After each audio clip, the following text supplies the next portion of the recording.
আসসালামু আলাইকুম। আমি মনিরা ইয়াসমিন, সহকারী শিক্ষক, Bogura YMCA public school and কলেজের ৪র্থ শ্রেণীর শিক্ষার্থীদের ইসলাম ও নৈতিক শিক্ষা অনলাইন ক্লাসে সবাইকে স্বাগতম জানাচ্ছি।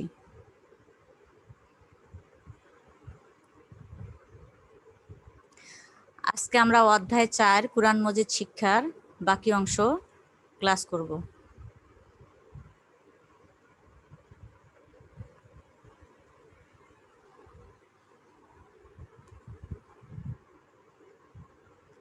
আজকের শিক্ষণফল: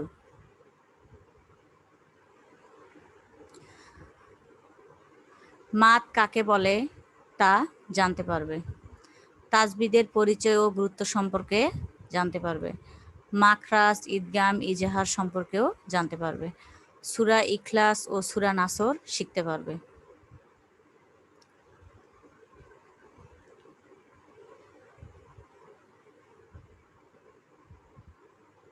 তো আমরা শিক্ষণফলটা দেখলাম। শিক্ষণফল বলতে বোঝাচ্ছে আমরা আজকের ক্লাস থেকে যা যা জানতে পারবো, শিখবো, সেটাই হলো শিক্ষণফল।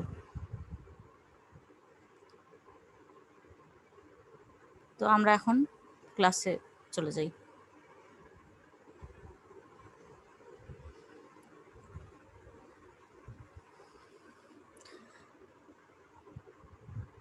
আমরা কোরআন মজিদ শিক্ষার প্রথমের অংশগুলো প্রথম ক্লাসেই শিখেছি। এখন বাকি অংশটা আমরা আজকে দেখব কি কি আছে। কোরআন মজিদ শিক্ষার মাত। কোরআন মজিদের মাত কি সেটা এখন আমরা একটু দেখি, শিখি, বুঝি। কোরআন মজিদের কোনো কোনো হরফ টেনে পড়তে হয়। আমরা যখন কোরআন মজিদ তেলাওয়াত করি অবশ্যই কোনো কোনো হরফ টেনে পড়তে হয়। এই টেনে পড়াকে কি বলে? মাত বলে। টেনে পড়াকে কি বলে? মাত বলে। তাহলে আমরা জানতে পারলাম মাত কাকে বলে। কোরআন মজিদের কোনো কোনো হরফ টেনে পড়তে হয়, আর এই টেনে পড়াকেই মাত বলে।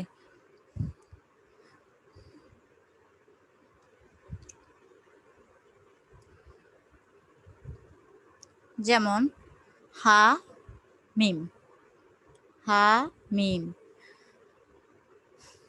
মাদের হরফ কয়টি? 3টি, যথা আলিফ, ওয়াও, ইয়া। এটাও কিন্তু একটি ছোট প্রশ্নের মতো। মাদের হরফ কয়টি ও কি কি? মাদের হরফ 3টি, যথা আলিফ, ওয়াও, ইয়া। জবরের পরে আলিফ থাকলে একটু টেনে পড়তে হয়। জবরের পরে আলিফ থাকলে কি করতে হয়? একটু টেনে পড়তে হয়। যথা, এটা উদাহরণস্বরূপ দেখো, দেখো জালের শেষে কিন্তু আলিফ আছে। তাহলে এখানে কি বলছে? জবরের পরে আলিফ থাকলে, তাহলে এই যে এখানে দেখো মিমের উপরেও জবর আছে, জায়ের উপরে মা যা আই, যে দেখো জবরের পরে আলিফ আছে, তাহলে এটি কি একটু টেনে পড়তে হবে, মা যা। কিন্তু এখানে বাংলাটা তো আর ওইভাবে টেনে দেখাতে পারছে না, তোমরা আরবিটা যখন পড়বে টেনে পড়বা। যেমন কালা। 2 নাম্বার জের। জেরের পরে যজম যুক্ত, যজম আমরা আগে শিখেছি, সাকিন বা যজম। চিহ্নটা খেয়াল করতে বলেছিলাম তোমাদেরকে, অবশ্যই সবার মনে আছে। তো জেরের পরে যজমযুক্ত ইয়া থাকলে একটু টেনে পড়তে হয়। জেরের পরে যদি যজমযুক্ত ইয়া থাকে তাহলে কি করতে হয়? ওখানে কিন্তু উল্লেখ করছে যজমযুক্ত অন্য কোনো হরফকে বোঝায় নেই, শুধু ইয়া। এটা থাকলে কি করতে হয়? একটু টেনে পড়তে হয়। যথা, এই যে দেখো এখানে যজমযুক্ত ইয়া আছে কিন্তু মাঝখানে, কাবজের কি, আর ওই যে ইয়ার উপরে যজম আছে লাম জবল্লা, তাহলে কি হবে? কিলা, একটু টেনে পড়বো। ফাজের ফি, ওই যে ইয়ার উপরে যজম আছে হা আলিফ জবরা, তাহলে কি ফি হা। তো ওই যে, তাহলে এখানে কি? জেরের পরে, জেরের পরে দেখো ইয়াটা কিন্তু জেরের পরেই আছে, তাহলে কি হবে? জেরের পরে যজমযুক্ত ইয়া থাকলে একটু টেনে পড়তে হয়। আচ্ছা, এখন পেশ। পেশের পরে যজমযুক্ত ওয়াও থাকলে, পেশের পরে যজমযুক্ত কি থাকলে? ওয়াও থাকলে। আরবি হরফ কিন্তু অনেকগুলো, সবগুলো পেশের পরে কিন্তু যজম থাকলে হবে না, শুধু পেশের পরে যদি ওয়াও থাকে তাহলে কি হবে? একটু টেনে পড়তে হয়। এটাই হলো মাদের নিয়ম। যেমন এই যে দেখো পেশের পরে ওয়া এর উপরে যজম আছে, তাহলে একটু টেনে পড়তে হবে। কারণ মাদের হরফ কোনো ওই টেনে পড়াটাকেই তো মাদ বলে। তাহলে আমরা শিখলাম মাদের ব্যবহারটা জবরের ক্ষেত্রে কেমন হবে, জেরের ক্ষেত্রে কেমন হবে, আর পেশের ক্ষেত্রেও কেমন হবে। যেমন পেশের পরে যজমযুক্ত ওয়াও, অন্য কোনো হরফের উপরে কিন্তু যজম থাকলে হবে না। পেশের পরে যজমযুক্ত যদি ওয়াও থাকে তাহলে ওইটাকে একটু টেনেই পড়তে হবে। যেমন এই যে এখানে কাপ অ পেশ কু, এই যে দেখো কাপ পেশ কু আর এই যে যজমযুক্ত ওয়াও আছে, তাহলে কি হবে? আবার লাম পেশলু, এখানেও একটু ওয়ায়ের উপর যজম আছে, তাহলে কি হবে? টেনেই পড়তে হবে ওয়াটাকে। কুলু, কুলু, এই যে একটু টেনে পড়লাম এইভাবে। আবার কোনো কোনো ক্ষেত্রে মাদের জন্য কয়টি চিহ্ন ব্যবহৃত হয়? কোনো কোনো ক্ষেত্রে কিন্তু মাদের জন্য 2টি চিহ্ন ব্যবহৃত হয়। আমরা যেমন দেখেছি তাসদিদ একটাই চিহ্ন, যজম একটাই চিহ্ন, কিন্তু মাদের ব্যাপারে একটু আলাদা। মাদের চিহ্ন কিন্তু 2টা আছে। এই যে একটা চিহ্ন থাকে এরকম, একটা চিহ্ন থাকে এরকম। আমরা যখন কোরআন শরীফ পড়বো অবশ্যই লক্ষ্য করলেই তোমরা দেখতে পাবা যে এই 2টা চিহ্নই আমরা দেখতে পাবো। তাহলে এই চিহ্নটাকে কি বলে? ছোট মাদ। আর এইটাকে কি বলে? বড় মাদ। যে হরফের উপর এরূপ চিহ্ন থাকে, মানে ছোট মাদ যেটা বোঝাচ্ছে, সেই হরফটিকে একটু টেনে পড়তে হয়। এই যে এখানে কিন্তু তোমাদের উদাহরণ দেয়া আছে। আর যে হরফের উপরে এরূপ চিহ্ন থাকে, বড় মাদ এই চিহ্নটা, এরূপ চিহ্ন থাকলে এই হরফটিকে আরো একটু বেশি পড়তে হয়। তাহলে মাদের হরফ তো আমরা টেনে পড়বই, আর উপরে আমরা জবর জের পেশ কিভাবে মাদের ব্যবহারটা সেটাও শিখলাম। কিন্তু বড় মাদ আর ছোট মাদের ব্যবহারটাও তাই। ছোট মাদটাকে টেনে পড়বো যা, বড় মাদটাকে তার চেয়ে আর একটু বেশি টেনে পড়বো। তাহলে আমরা মাদের ব্যবহারটা শিখলাম।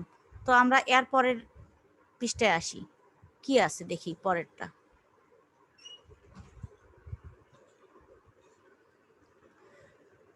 এরপরে আছে কি? তাজবিদ। তো তাজবিদটা কিন্তু শিখা আমাদের জন্য খুবই জরুরি। তাজবিদ না শিখলে কিন্তু আমাদের চলবে না। তো তাজবিদ কি সেটা আগে দেখি। কোরআন মজিদের ভাষা কি? আরবি। কোরআন মজিদের ভাষা কি? আরবি। এটা আমরা আগেই জানি। কোরআন মজিদের ভাষা কি? আরবি।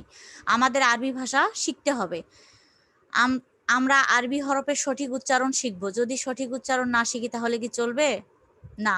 যেটাই শিখব সঠিকভাবেই শিখব। তাহলে আরবি হরফ উচ্চারণ সঠিক শিখা অবশ্যই জরুরি। সঠিক উচ্চারণে কোরআন মজিদ তিলাওয়াত করা প্রয়োজন। এতে অর্থ ঠিক থাকে। যদি আমরা সঠিকভাবে উচ্চারণ করতে না পারি, অর্থ ঠিক থাকবে? কখনোই থাকবে না। সালাত শুদ্ধ হয়, আল্লাহ পাক খুশি হন। আর সঠিক উচ্চারণ তেলাওয়াত না করলে অর্থ ঠিক থাকে না। এটা তো একদম সত্যি কথা। আমরা যদি সঠিকভাবে উচ্চারণ না করতে পারি তাহলে তো সবকিছুই ভুল হয়ে যাচ্ছে।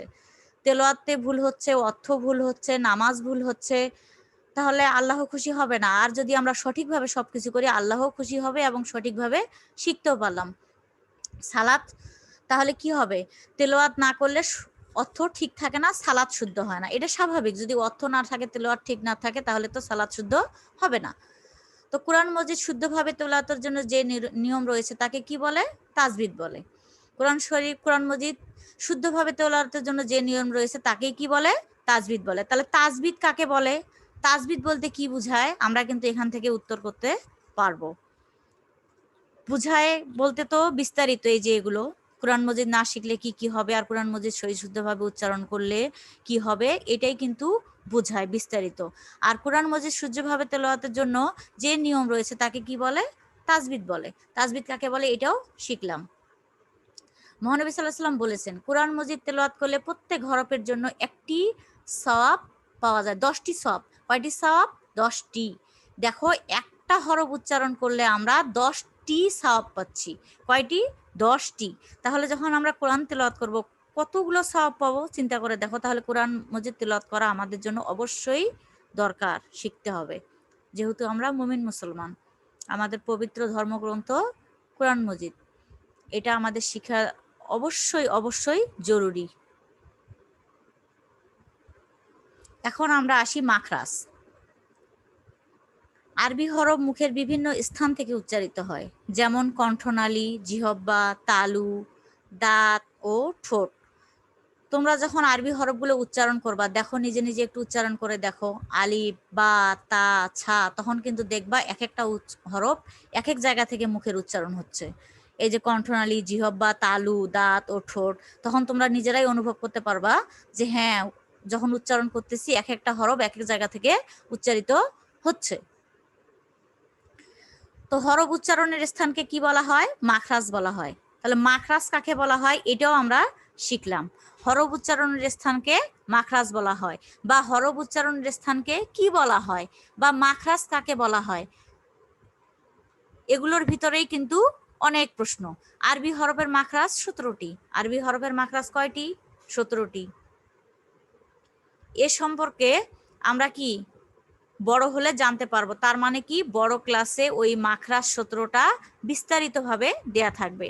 তোমাদের ক্লাস 4-এর জন্য এটা বেশ কঠিন, যার জন্য এটা এখানে দেয়নি, কারণ ক্লাস 4-এ এটা তোমাদের অতটা জরুরি না। বড় ক্লাসে যখন তোমরা উঠবা তখন ওই মাখরাজ 17টি এর ব্যবহারটা জানতে পারবা। 17টা মাখরাজ কি এবং কোথায় থেকে উচ্চারিত হয় তোমরা তখনই বুঝতে পারবা। ঈদগাম, কাছাকাছি উচ্চারণের দুটি হরফকে যুক্ত করে পড়াকে ঈদগাম বলে। কাছাকাছি উচ্চারণের দুটি হরফকে যুক্ত করে পড়াকেই ঈদগাম বলে। কাছাকাছি যখন আমরা উচ্চারণ করব, দুটি হরফকে যুক্ত করে পড়াকে কি বলে? ঈদগাম বলে। যথা, যেখানে এখানে দেখো ফাহুম মুসলিমুন লেখা আছে, ফাহুম মুসলিমুন, এখানে মিম হরফটি পরবর্তী মিমের সাথে ঈদগাম হয়েছে। দেখো এই যে,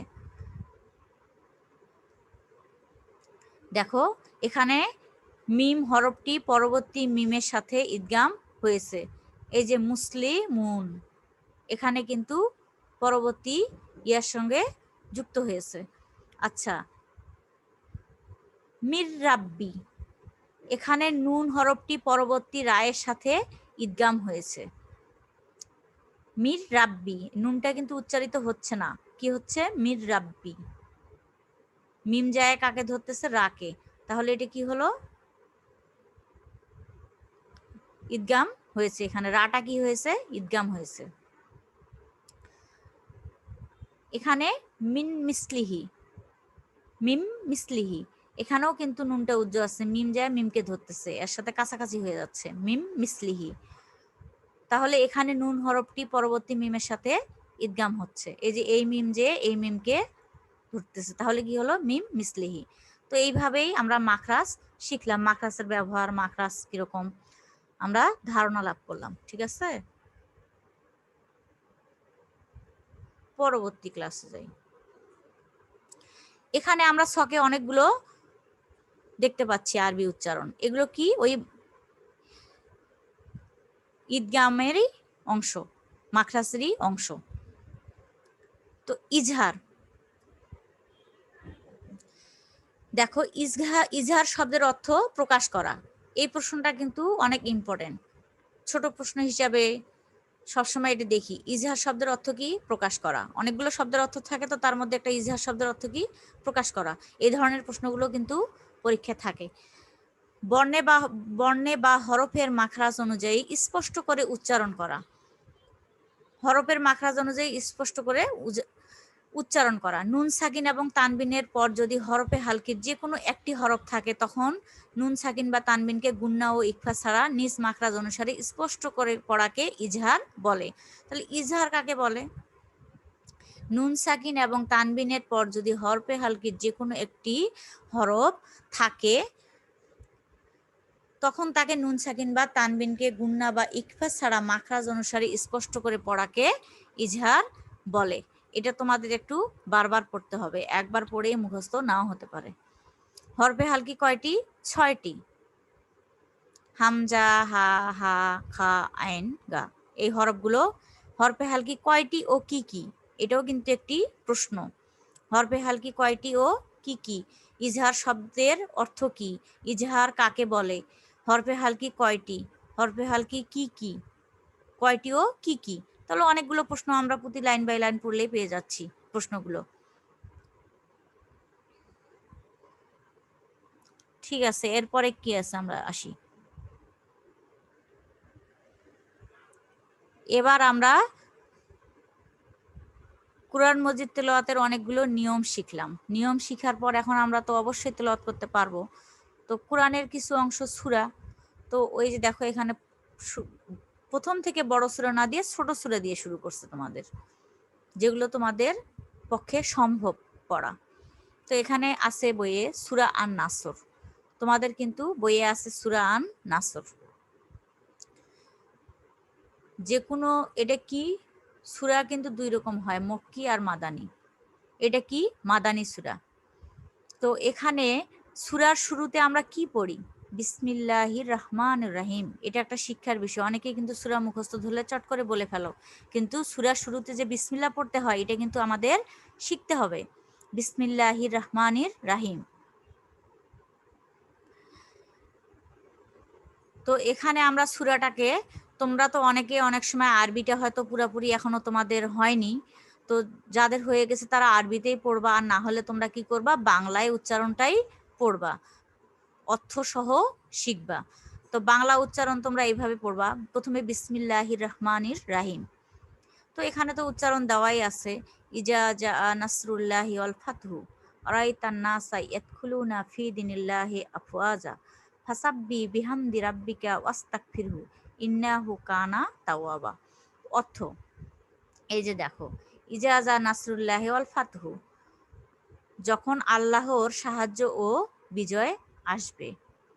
আরাইতান নাসা ইয়াদখুলুনা ফি দীনিল্লাহি আফওয়াজা, আরাইতান নাসা ইয়াদখুলুনা ফি দীনিল্লাহি আফওয়াজা, এবং তুমি মানুষকে দলে দলে আল্লাহর দিনে প্রবেশ করতে দেখবে। ফাসাব্বি বিহামদি রাব্বিকা ওয়াস্তাগফিরহু ইন্নাহু কানা তাওয়াবা, তখন তুমি তোমার প্রতিপালকের প্রশংসা করো এবং তার পবিত্রতা ও মহিমা ঘোষণা করো এবং ক্ষমা প্রার্থনা করো, তিনি তো তওবা কবুলকারী। তিনি বলতে কাকে বোঝাচ্ছে? আল্লাহ। তিনি তো তওবা কবুলকারী, একমাত্র তওবা কবুলকারী কে? আল্লাহ।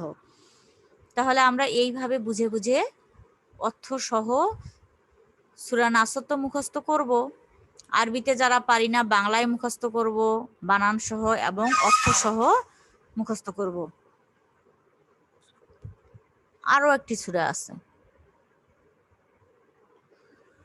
সূরা ইখলাস।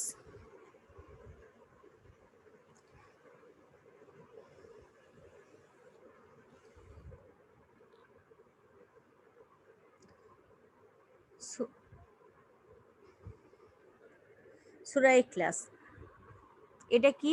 মক্কি সূরা। যে সূরাটা মক্কায় অবতীর্ণ হয় সেটাকে কি বলে? মক্কি সূরা বলে। আর আয়াত কয়টি? 4টি। এটাও কিন্তু একটি প্রশ্ন, সূরা ইখলাস কোথায় অবতীর্ণ, কি সূরা, এবং সূরা ইখলাসের আয়াত সংখ্যা কত? এটা একটা প্রশ্ন করতেই পারি আমি। সূরা ইখলাসের আয়াত কয়টি? 4টি। তাহলে আমরা যেটাই পড়বো মনোযোগ দিয়ে পড়বো। বিসমিল্লাহির রহমানির রহিম, দেখো এখানে বাংলায় উচ্চারণ সহ তোমাদের সুবিধার জন্য করে দেয়া আছে। তো এখানে বাংলা উচ্চারণও দেওয়া আছে। কুলহু আল্লাহ, কুলহু আল্লাহু আহাদ, আল্লাহু সামাদ, লাম ইয়ালিদ অলাম ইউলাদ অলাম ইয়াকুল্লাহু কুফুয়ান আহাদ। এখন অর্থ, কুলহু আল্লাহু, কুলহু আল্লাহু আহাদ, বলো তিনি আল্লাহ একক।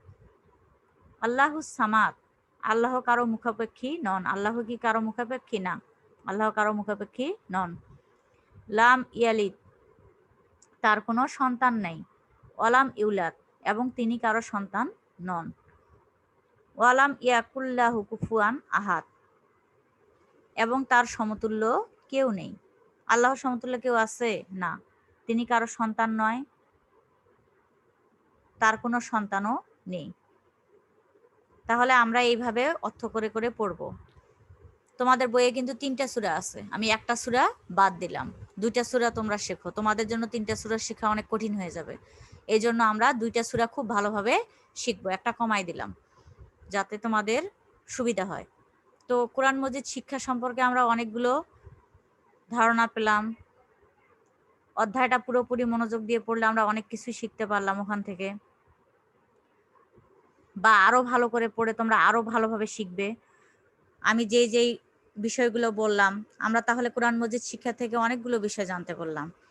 আজকে কি কি শিখলাম? মাত, গীতগান, ইজাহার, তাজবিদ, অনেক কিছু শিখলাম।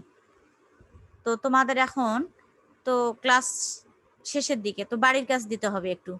তোমরা তো বাসায় বসে শুধু পড়লে হবে না, তোমাদের লেখার প্র্যাকটিস বা পরীক্ষার জন্য প্রিপারেশন নিতে হবে। সিলেবাস অনুযায়ী সিলেবাসটাকে শেষ করতে হবে, পরীক্ষার জন্য প্রিপারেশন নিতে হবে। সেজন্য একটু লেখারও চর্চা করা উচিত, কারণ তোমরা বাসায় বসে থেকে ক্লাস না দিলে তো, কাজ না দিলে তো লিখতে চাও না। তো সেজন্য তোমাদেরকে একটু ক্লাসে কাজ দিতে হবে এখন। যেহেতু ক্লাসগুলো আমাদের নিয়মিতই হবে এখন, তো আমরা কাজও দিব তোমাদের বাড়ির। তো ঠিক আছে, আমি বাড়ির কাজ কি দিচ্ছি দেখো তোমরা। বাড়ির কাজ আমরা যে প্রশ্নগুলো আমি বললাম, ছোট ছোট প্রশ্নগুলো, ওইভাবে রিডিং এর পাশাপাশি ওই প্রশ্নগুলো পড়ে ফেলবা। আর নিয়মগুলো তো অবশ্যই মনে রাখতে হবে। কোরআন মজিদ শিক্ষার সময় তোমাদের এই নিয়মগুলো যদি না জানো কোরআন মজিদ, তখন তো সুন্দরভাবে তেলাওয়াত করতে পারবা না। এই জন্য নিয়ম পড়তে হবে, শুধু রিডিং পড়ে গেলে হবে না। সবকিছু যা শিখবো শিখার মতো করে শিখবো, যেন ভুলে না যাই। শিক্ষা কেউ কেড়ে নিতে পারে না, শিক্ষা একবার শিখলে সারা জীবন ধরে রাখা যায়। এই জন্য এই মনোভাব নিয়েই আমরা শিক্ষা অর্জন করব। শুধু ক্লাস 4 পরীক্ষায় ভালো রেজাল্ট করতে হবে এই মনোভাব নিয়ে পড়াশোনা করলে হবে না। শিক্ষা এমন জিনিস সারাটা জীবন থেকে যায়, ওটা কেউ মুছে ফেলতে পারে না। তো ঠিক আছে, এইভাবে আমরা কোরআন মজিদ, আর কোরআন মজিদ শিক্ষাটা আমাদের আরো বেশি বেশি জরুরি। মুমিন মুসলমানদের জন্য কোরআন তেলাওয়াত করা অবশ্যই দরকার। তাই কোরআন মজিদ শুদ্ধভাবে শিখার নিয়ম, কোরআন মজিদ তেলাওয়াত সবকিছু আমরা ভালোভাবে করব। আর বাড়ির কাজ আজকে যেটা আমি তোমাদের দিচ্ছি দেখো, সূরা নাসর ও সূরা ইখলাস বাংলায় অর্থসহ মুখস্থ করে লিখবে। সূরাটা ওখানে কিন্তু তোমাদের যদি আরবিতে আমি লিখতে দেই, তোমরা কিন্তু আরবিটা পারবে না, কারণ আরবি লেখার তোমাদের প্র্যাকটিস নাই, তোমরা কখনোই পারবা না আরবিতে লিখতে সূরাটা।